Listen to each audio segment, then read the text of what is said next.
Hi, welcome to How to Avoid a Mr. H. I'm Deandra, also known as Hadading on music platforms. Let's begin.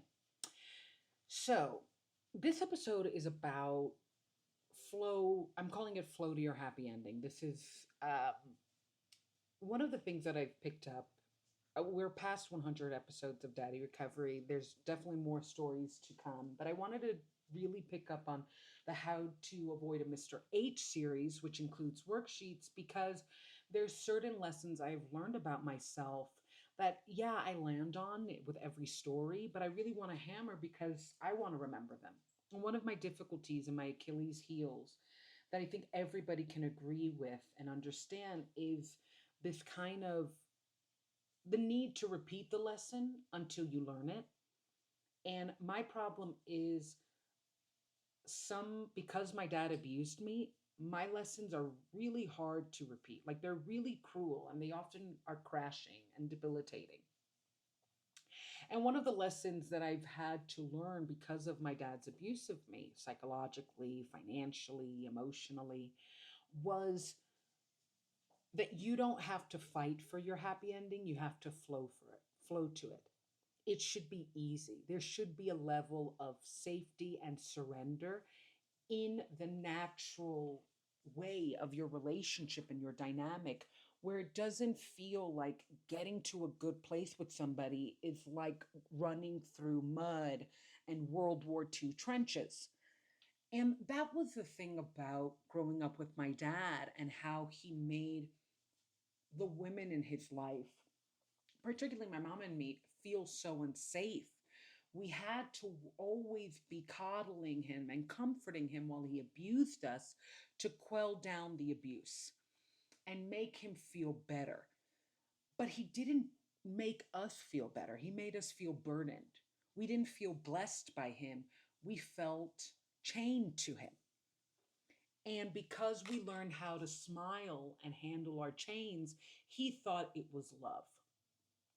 And the problem with that is he may have thought it was love, but I think deep down he knew it wasn't. And I say that because if you are somebody that consistently lies, you're a pathological liar. I do feel you never feel fully safe with the people you're lying to. Which is why I have said, and I try to be fair, my father loved to be loved, but wasn't capable of love because he loved through a mask. And I think age made him think the mask is my face. I'm a rich man. I never committed crimes or thievery to get to be a rich man. I'm just a rich man. Like how you arrive to the destination is not important if you're there. It's kind of, Donald Trump energy. This perception that if I get away with the crime, I'm not a criminal. If I throw you in the grave and you stay there, you're the one who died. I'm not the killer. That ability to reframe things. And because our relationship was always about reframing it for him to look better and me to look like just this natural born sensitive kid, I thought that dating toxic people and making really flawed choices in terms of career and friendship and even my own mental and physical health was natural in a way. Like you just don't get to feel safe. You have to fight. There has to be a level of pain. Pain is natural. Pain is always. It's love you have to reach for. And it's funny because if you notice in movies, and it's something that I picked up and somebody mentioned a long time ago, particularly rom-coms, they go through all this like hapless, funny ups and downs, mistakes to finally fall in love. And it ends with them getting married as if that's it. They got together, happy ending. And I'm like, I think the marriage is the most important part. Like that was the destination. Let's see if this actually works, shall we? Um, and I think I talked about it in 6 week timer, how I kind of put a lot of my relationships in this 6 week timer where I just have reached a point of I'm going to overwhelm this person with all the needs and wants that they have ignored or I have heavily insinuated and they didn't pick up. and I'm going to give them 6 weeks to become a completely different human being, the one I thought they were, the one they presented to me that they were, just to wipe away the evidence of 6 years of them proving they weren't. 6 weeks, 6 years, because but it all frames from those first 6 weeks, those 2 months, where they really did overwhelm you with such a level of love that we're all made to believe exists. Because it does. The problem is people are really good at wearing masks. People are, like my dad, really good at lying. I think one of the reasons my father got away with so much of his malice was he, I felt like we were supposed to want him more than we want ourselves. Supposed to want his love more than we wanted our self respect. And that's why sometimes when I go back and I do data recovery, I get so upset because I could see not only his disrespect and how in danger I was, but how I disrespected me. And why did I stay so long? Why did I make that acceptable? And I think it's because, again, we do live in this concept that happy endings, this rom com concept of you got to go through a lot of mistakes and, oh, he missed the flight, these really incidents and and mess that you turn into humor or by chance or just destiny trying to toil with you to see how much you want it. You turn red flags into pink and make them more bearable just to get to that happy wedding, marriage ending. And it's as if there's no aftermath. We're not doing a sequel. And that's one of the things that I have learned via Daddy Recovery and learned I'm very lucky. I think my female friendships have been an absolute blessing, especially my female friendships that have are really good solid marriages, because I know I'm elevating because I'm attracting elevated people. And it's not just in material wealth, it's spiritual wealth. It's in people that feel safe in themselves, safe with their partners, people who had really great childhoods. It means that I'm healing from my toxic one. And the perks of having people that are good to themselves and in turn in good relationships is that you can't help but learn from them and get educated. And even in just your interactions with them, I'm with friends that make me laugh. I'm with friends that make me feel safe to be silly and strong and serious. And I never felt like I could be safe as those things, even though they're definitive qualities of me, because I only can be strong if I was giving my strength to my partner, to my boss, to my friend. I could only be silly if I was entertaining my partner, entertaining my boss, entertaining my family and friends. I could only be serious if they were serious. It's like I was like a blow up doll or something, like a mechanic blow up doll. I had to wait till they activated me for me to be active, only to still be monitored. And I think that is why I never felt safe and why I struggle to say that I've ever been in love versus have had anyone in love with me. And that's why I feel my father was never in love as well. When you love people through a mask, you can't call it genuine love. When you have to lie to people for them to believe in you, you can't say you live in truth. And there's always an ounce of fear of getting caught.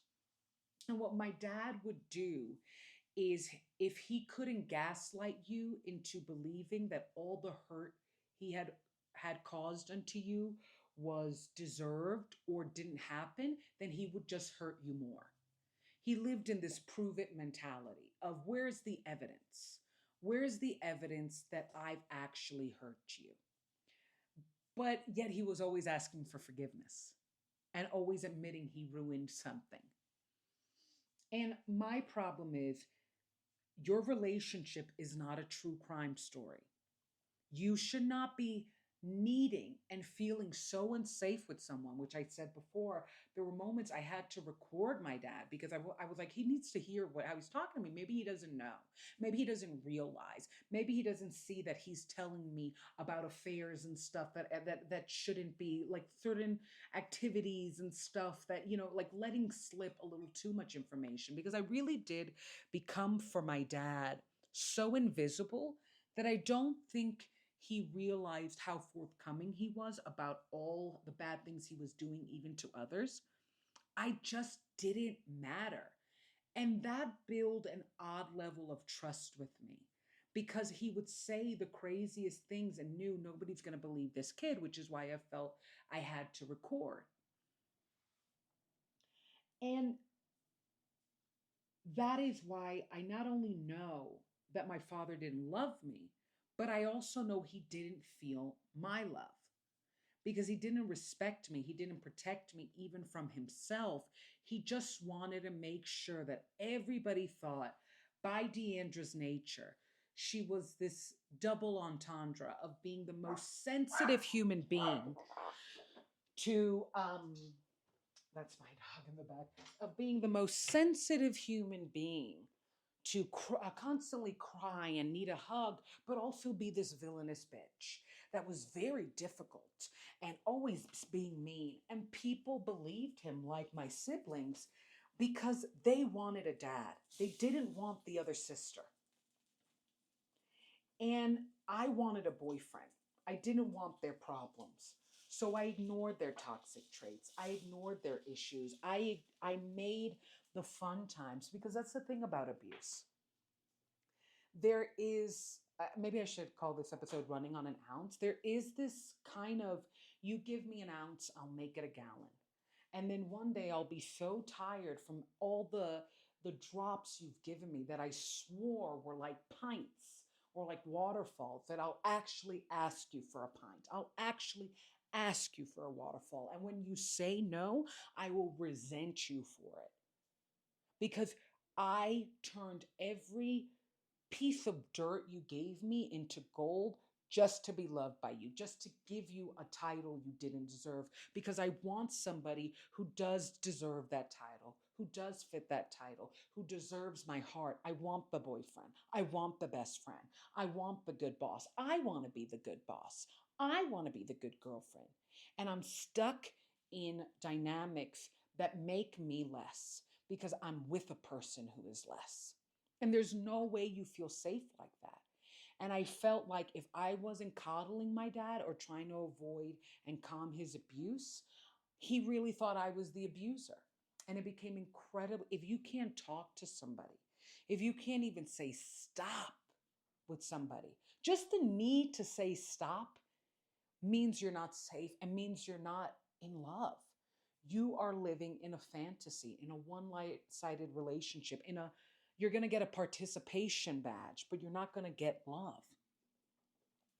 And that kind of debatey Game of Thrones, you make a move, I make a move energy has made me attract and choose relationships that never made me feel like I could be present in them, like I was always waiting for the next fight that had to occur, had to be done, because in the end, we were trying to get the happy ending.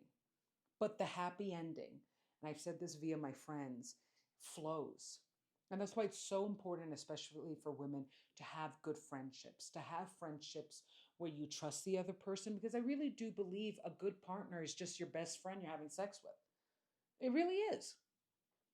Love is playful, it's fun, it's easy, it flows, and it does all that so that when issues arise, we just flow right through them. The river gets back to smooth.